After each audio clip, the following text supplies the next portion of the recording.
नाव समीर नजीर खान, पत्ता पोलीस कोठडी, गुन्हा हिंदू विवाहित महिलेला प्रेमाच्या जाळ्यात अडकवत तिचा संसार उद्ध्वस्त करून तुम और हम मर जाएंगे, यह जमाना हमको साथ नहीं रहने देगा, चल कूद असं म्हणत आत्महत्येला प्रवृत्त करत संबंधित महिलेनं विहिरीत उडी मारल्यावर जीवाच्या भीतीनं घटनास्थळावरून पळ काढला। या गोष्टीवर हसावं की रडावं की हतबल व्हावं हाच मोठा प्रश्न आहे, कारण समीर खान नावाच्या नराधमानं हा हैदोसच तसा घातलाय। काय झालंय पुढच्या काही मिनिटात समजावून सांगतो, पण त्याआधी कट टू कटला फॉलो केलं नसेल तर फॉलो करा। नमस्कार, मी शशी आणि तुम्ही पाहताय कट टू कट। संभाजीनगर मधील फुलंब्री तालुका अजंठा लेण्यापासून अगदी जवळच ज्या अजंठा लेण्यामध्ये घडवलेल्या प्रेमाच्या कलाकृती या जगात प्रेमाचं मानक दर्शवतात, तिथून जवळच असणाऱ्या फुलंब्री तालुक्यात मात्र प्रेम आयत्या वेळी जीवाच्या भीतीनं चड्डीवर पळून जाताना दिसलं। फुलंब्रीतील ती 28 वर्षांची विवाहिता, तिचा संसार अगदी हसत खेळत चालला होता। संसारात 2 गोंडस मुलं आणि नवऱ्यासोबत ती संभाजीनगर मधल्या मयूर पार्क इथल्या इमारतीत राहत होती।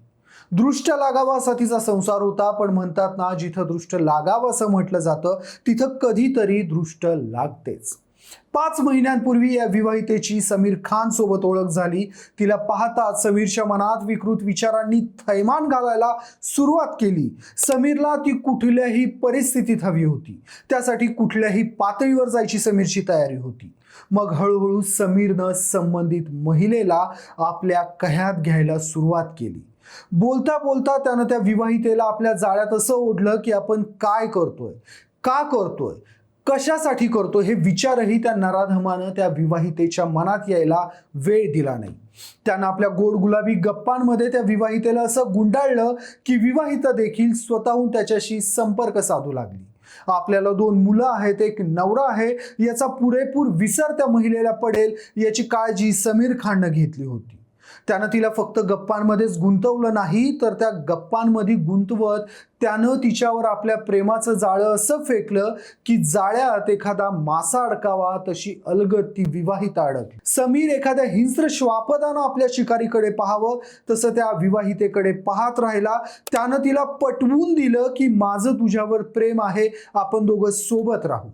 ती विवाहिता देखील या गोष्टीला भाळली। आपल्याला 2 मुलं आहेत, नवरा आहेत या गोष्टीचा तिला विसर पडला। तिच्या घरच्यांना या गोष्टीची कुणकुण लागली। घरच्यांनी तिला समजावलं, ही चूक करू नको असं समजावलं, पण समीरच्या प्रेमाच्या जाळ्यात ती विवाहिता अशी अडकली होती की जन्म देणाऱ्या आई वडिलांचं म्हणणंही तिला महत्वाचं वाटलं नाही। तिनं त्यांची शिकवणूक लाथाडून लावली। त्यानंतर ती आपल्या नवऱ्याला आणि मुलांना सोडून फुलंब्रीतल्या माहेरी आली। ती म्हणायची, मला समीर सोबत राहायचंय, माझं समीरवर प्रेम आहे, मला नवऱ्यासोबत नांदायचं नाही।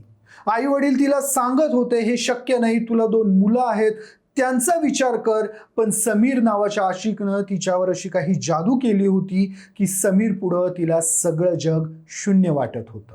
त्या विवाहितेच्या आई वडिलांनी समीरची गाठ घेतली। त्याला देखील त्यांनी समजावलं की बाबा असं करू नको। त्यांनी समीरच्या विनवण्या केल्या, पण ते हतबल आईबाप समीर पुढे विनवण्या करत राहिले। मात्र समीरनं त्यांच्या विनवण्यांना धुडकावून लावलं। त्या विवाहितेचे आईबाप समीर समोर विनवण्या करत राहिले, आमच्या मुलीचं आयुष्य बर्बाद करू नको, तिला नवरा आहे, मुलं आहेत, तिला आयुष्यातून उठवू नको। पण नराधम समीरनं या गोष्टींना दुर्लक्षित केलं। त्यानं ठरवलं, मला ती हवी आहे म्हणजे हवी आहे। त्या विवाहितेचे आईबापही हताश झाले। अशातच 15 तारखेच्या रात्री या विवाहितेच्या आईला जाग आली।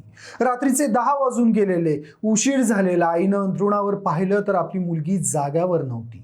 आई घाबरली, तिनं आजूबाजूला शोध घेतला तर हा विकृत समीर खान रात्रीच्या अंधारात त्या घरात घुसला होता आणि त्या विवाहितेसोबत घराच्या मागच्या बाजूला नको त्या अवस्थेत होता। हतबल झालेल्या आईनं तिथं जाऊन त्यांच्या पुढे हात टेकले। असं करू नका म्हणाली। त्यावर समीरनं त्या विवाहितेचा हात धरला, तिला चल म्हणाला आणि तिला घेऊन विहिरीजवळ गेला.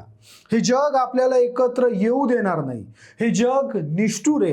हे जग आपल्या प्रेमाला समजून घेत नाही. आपण या जगापासून दूर निघून जाऊ, इथून कायमचं लांब जाऊ, एकमेकांच्या कुशीत राहू असा विश्वास देत समीरनं तिला विहिरीत उडी मारायला सांगितली. त्या विवाहितेनं विहिरीत उडी मारली. मात्र हा पळपुटा समीर खान तिनं उडी मारल्यानंतर जीवाच्या भीतीनं अक्षरशः अंडरपॅन्टवर तिथून पळून गेला.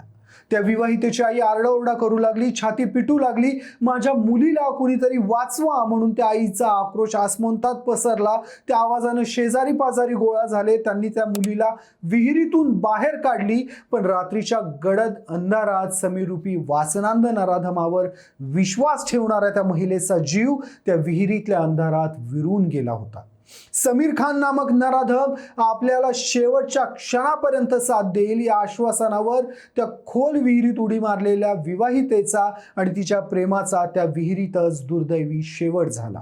या घटनेनंतर परिसरात खळबळ माजली. हा लव्ह जिहादचा प्रकार असून जिहादी समीरला पोलिसांनी अटक करावी, त्यावर कठोर कार्यवाही करावी, जेणेकरून कोणीही असं हिंदू मुलींना फसवणार नाही असा समाजरेटा वाढला. संभाजीनगर पोलिसांनी आता या जिहादी समीरला अटक केली असून पुढील चौकशी करतायत. पण नाशिक TCS त्यानंतर अमरावती परतवाडा या घटनांना आठवडा उलटत नाहीये. तोपर्यंत आणखीन एका मुस्लिम युवकाकडून एका हिंदू विवाहितेची झालेली फसवणूक राज्यात सोशल मीडियावर चर्चेचा विषय ठरली आहे. या अनुषंगानं मोठ्या प्रमाणात चर्चा होतीये. तुम्हाला या घटनेबाबत काय वाटतं? समीरला काय शिक्षा व्हायला हवी जेणेकरून पुन्हा कुणीच असं कुणाचं आयुष्य बर्बाद करणार नाही? मला कमेंटमध्ये आवर्जून सांगा आणि कट टू कटला सबस्क्राईब करायला विसरू नका. धन्यवाद.